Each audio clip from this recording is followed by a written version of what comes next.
Hola amigos, las finanzas del imperio, jaque al dólar. Las costas occidentales de Eurasia, más conocida como Europa Occidental, con la mundialización se desarrolló como el eje del poder económico y militar mundial. Estados Unidos creció, heredando del Reino Unido la tecnología de la primera revolución industrial.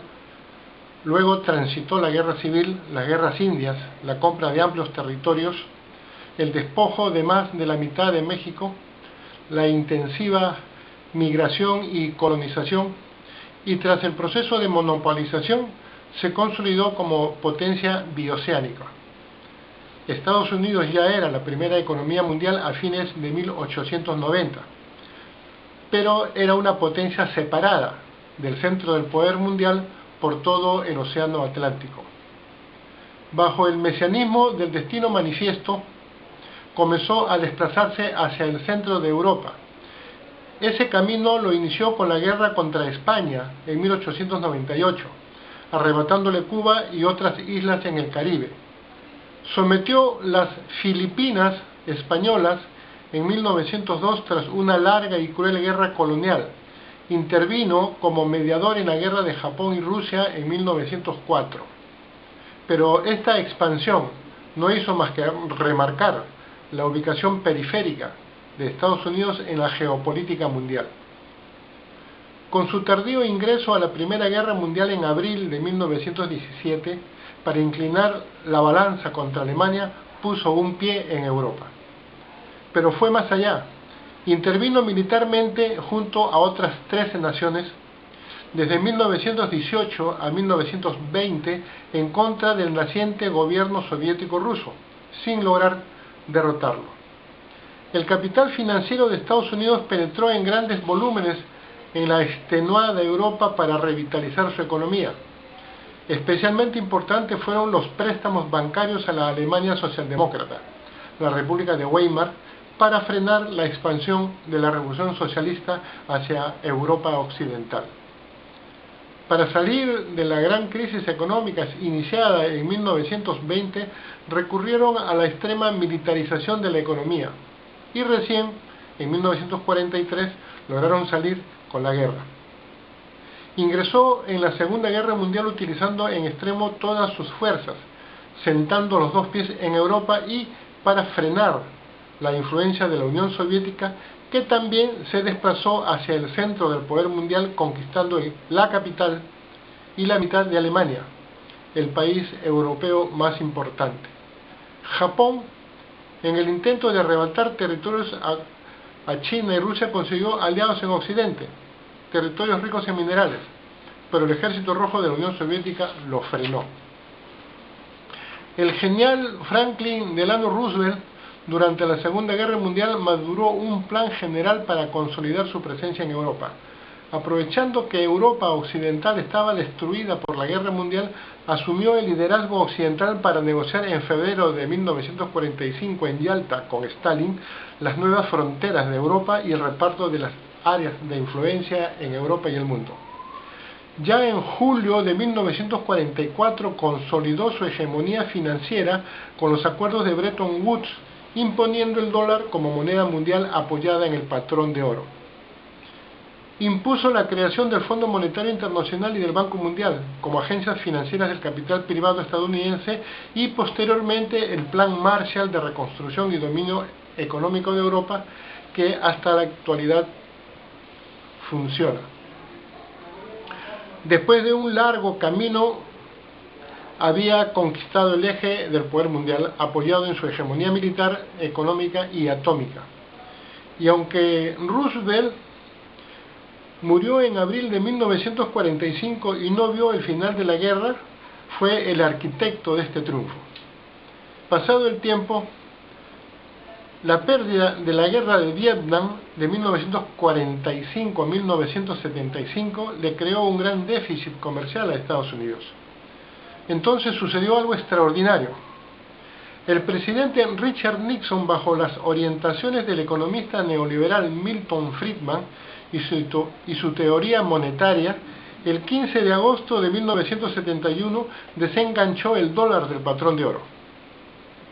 En la historia económica moderna, El valor de cambio de todas las monedas dependía de su respaldo en oro. Nixon impuso un sistema legal denominado dinero por decreto. El dólar ya no valdría por su respaldo en oro, sino por la afirmación del Estado de darle estatus de moneda de curso con valor legal, apoyado en su poderoso ejército desplazado en Europa y a nivel mundial en más de 1000 bases militares. Nunca se había falsificado tan masivamente el valor de cambio de una moneda, nunca en las gigantescas proporciones de crear riqueza a partir de utilizar papel, tinta y una imprenta. Impusieron que la única moneda de intercambio mundial fue el dólar, con sus referencias de monedas europeas como la libra esterlina, el euro y el yen japonés. Así, para inicios de la década de 1980 ya estaba establecida el sistema monetario internacional Fiat o de fe. Significa que aunque sus monedas no tengan valor real, porque son papel tinta, aceptamos el valor asignado por los estados porque confiamos en que dichos estados garantizan su valor. Muy subjetivo, muy irreal, pero así han venido funcionando. Luego, dadas la diferencia de valor entre las monedas en circulación en el mercado mundial, se creó un mercado de intercambio y de especulación de estas monedas por sus valores diferenciados, llamado mercado de divisas, que mueve alrededor de 3 billones diarios de dólares en valores en las nubes estratosféricas de las monedas de fe. No se basa en la creación de riqueza real, sino en la especulación de valores ficticios. Se inició la era de la especulación financiera como forma principal de acumulación de capital y la danza mundial de los préstamos baratos. Luego se extendió a los bonos estatales estadounidenses, a las acciones de las bolsas de valores, a los papeles valorados de las empresas, a maniobras especulativas, etcétera, etcétera. Y para que las estafas financieras sean legales, se derogaron las regulaciones establecidas por Roosevelt para salir de la crisis del 30. Los bonos estadounidenses merecen un comentario. Desde hace décadas, los impuestos que cobra el gobierno estadounidense no alcanzan para cubrir sus grandes gastos estatales y militares. Entonces emite bonos del Estado. Han sido buenos, son buenos todavía a largo plazo. Muchos estados y grandes empresas los compran. Con esa venta, Estados Unidos han estado cubriendo sus presupuestos anuales deficitarios. La deuda pública supera a diciembre de 2019 más de 23 billones de dólares, o sea, 23 millones de dólares. Y con la recesión causada por la pandemia subirá a alrededor de 30 billones de deuda, por encima de los 20.5 billones de dólares de su Producto Interno Bruto a julio del 2019. Aunque ahora el Producto Interno Bruto va a descender por debajo de los 20.000 billones. A fines del 2007 estalló la crisis financiera mundial, y estalló porque los papeles valorados sin respaldo real, llamados basura, en un volumen de 30 billones de dólares, no pudieron seguir sustentando la especulación financiera. Y se perdió confianza en ellos.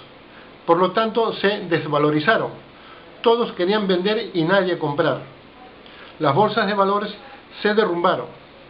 Y rompiendo la doctrina neoliberal de que la mano mágica del mercado se autorregula, el Estado salió al rescate. Una medida socialista para rescatar al capitalismo.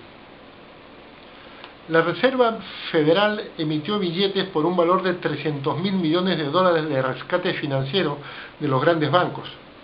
Pero como la especulación es una adicción, utilizaron el rescate para comerse entre ellos.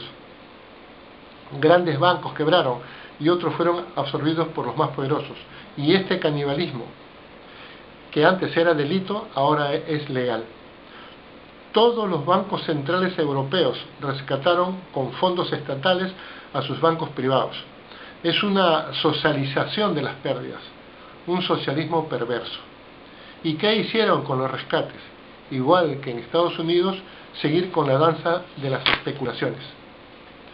Actualmente los papeles valorados, basura, llegan a más de 90 billones, el triple del 2007 y 4.5 veces más el Producto Interno Bruto de Estados Unidos.